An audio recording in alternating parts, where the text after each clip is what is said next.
nataka uelewe kwamba kufufua ni haki ya Mkristo. Sio kufufua tu. Nimekuambia nilikufundisha kuna maeneo makubwa matatu ambayo kanisa limepewa kufufua. Na siku zote huwa napenda kukwambia, where there is authority, there is responsibility. Mahali popote palipo na nguvu ya kimamlaka huwa kuna uwajibikaji. Nguvu yoyote na mamlaka yote mtu anapewa alafu haiwajibiki, haina chochote anachokifanya. Kama kweli kuna nguvu zinakaa ndani yetu, kama kweli kuna jambo Bwana amefanya ndani yetu ambalo haliwajibiki, halifanyi chochote, hilo jambo lina maana gani? Si useless. Kama kanisa lina nguvu, hatuwezi kuendelea kuona vichaa barabarani, hatuwezi kuendelea kuona wavuta bangi barabarani. Makahaba lazima wabadilike. Haya maisha watu wanaoishi lazima yabadilike. Kama kanisa kweli lina nguvu. Kutoka sura ile ya 4 mstari wa kwanza Biblia inasema, Musa akajibu akasema, lakini tazama hawataniamini,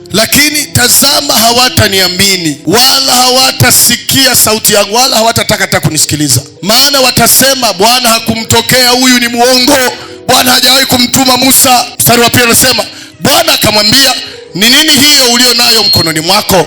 Akasema, ni fimbo. Akamwambia, itupe chini. Akaitupa chini, nayo ikageuka ikawa nyoka. Musa akakimbia mbele yake. Bwana akamwambia, Musa, nyoosha mkono wako kamshike mkia. Akanyoosha mkono wake akamshika, naye akageuka kuwa fimbo mkononi mwake, ili kwamba wapate kusadiki. Kwa sababu Musa amejitetea, anasema hawatanielewa, hawataniamini, hawatajua kwamba huyu ni Mungu wa kweli. Ili wajue kama Mungu ni wa kweli, Mungu anamwelekeza njia ya kufanya. Anasema ili kwamba wapate kusadiki ya kwamba Bwana Mungu wa Ibrahim, Mungu wa Isaka, Mungu wa Yakobo amekutokea. Fanya haya. Bwana akamwambia tena, sasa tia mkono wako kifuani mwako. Akatia mkono wake kifuani mwake, naye alipoutoa, kumbe mkono wake ulikuwa na ukoma, umekuwa mweupe kama theluji. Akasema, tia mkono wako kifuani mwako tena.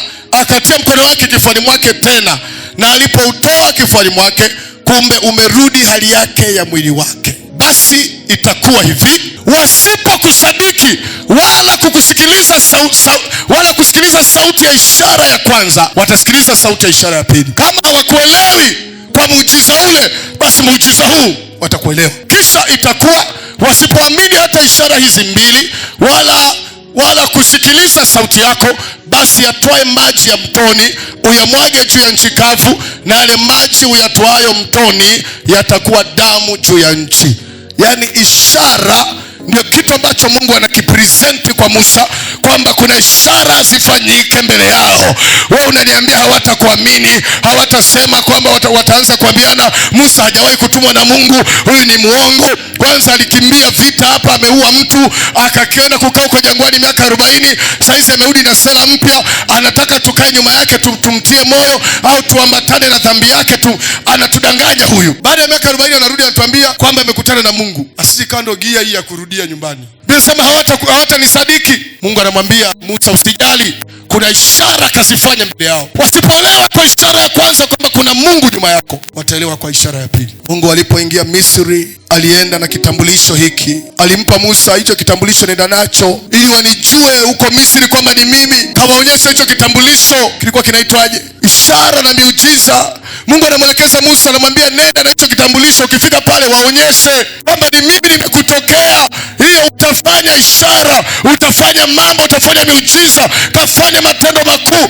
Hicho kitambulisho ni cha kwangu, wakikiona watakukubalia. Na Biblia inasema hata Yesu naye alipokuja hakukuwa na kitambulisho kingine alichokuja nacho. Alijitambulisha nafsi yake kwa njia ya dalili nyingi, ishara nyingi na miujiza. Ni wewe peke yako usiyemwamini, ndio maana hukutani na matendo makuu.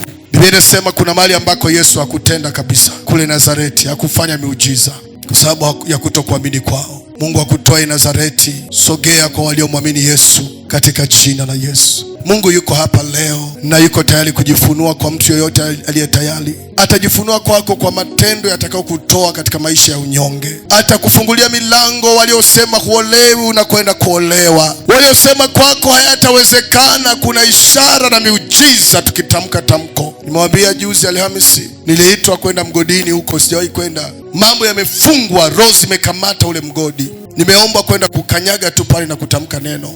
huko jirani ya Nyamongo, huko kabisa. Nimesafiri kutoka alfajiri hapa mpaka nafika kule jioni. Namshukuru Mungu kwa mioyo ya watu wale, wamenipokea vizuri na wameambia jamii yote ya pale. Ni kama mganga ameletwa, yaliyoshindikana hapa ni kama mganga amekuja. Na mimi nikaingia kweli, nasikia upako uliopita. Wakati naanza safari haikuwa kawaida, nilikuwa nasikia uzito na sikuwa nataka kwenda.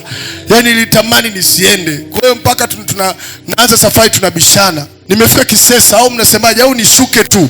Yalipoanza maelezo yote eleweke, nikamwambia mimi nashuka. Kwani dereva atakukubalia? Hawezi kunikatalia kushuka. Akakaza kutia moyo. Njoo tu basi mtumishi tu. Moyo umeinama, sioni raha. Nilipoendelea na safari iko kwenye gari, nikaanza kusikia sauti ya Mungu inaongea. Mungu ananisemesha kwa namna ambayo sikutegemea. Mambo yakafunuka. Picha ikaja mbele yangu, ule mgodi na uona, na tatizo ni kama naelekezwa namna lilivyo, na naona picha na napewa maneno ya kutamka na kitu utakachokifanya mahali pale. Nimeshuka mahali pale tayari nimeshabadilika. Roho dhaifu imeniachia, ile hali ya hofu imeondoka, na kanyaga kwa miguu ya kiungu. Eneo lile nasikia nimeliteka, nimelikamata, halijitetei katika jina la Yesu aliye hai. Nilianza kunena kwa lugha pale mpaka naingia hapo. Makuta mafundi wanahangaika na mashine zile za makarasha. Nena kwa lugha, mafundi kabidi watulie. Mashine imewasumbua hizo wiki zote. Ndani ya kama dakika 15 mashine ikawaka. Watu kelele, mashine ilikuwa imeziwia muda wote hii. Hatujui tatizo ni nini. Saizi imewaka. Ijumaa nikiwa hapa, napigiwa simu, kamanda, toka ulipo kanyaga milango imefunguka. Saizi kila kitu kiko sawa sawa. Hali si ya kawaida, kila kitu kimetulia. Nataka nikwambie, huyo ndiye Mungu tunayemhubiri. Mahali popote alipokwenda huyo Mungu, kuna jambo lilifanya, kuna alama aliacha, kuna ishara lazima itokee. Mungu tunayemwabudu ni wa aina hiyo. Kama ulikuja kuhudhuria dini, ibada za dini, hapa hatuna ibada za dini. Tuna ibada ambazo lazima zikusaidie.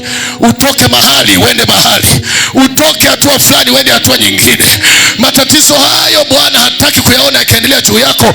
Biblia inasema alidhihirishwa kwa sababu hii. Kama ulikuwa hujui sababu ni hii, ili wawe na uzima. Kisha wawe na kipimo gani cha uzima huo? Wawe nao tele. Alisema mimi nalikuja ili wawe na uzima.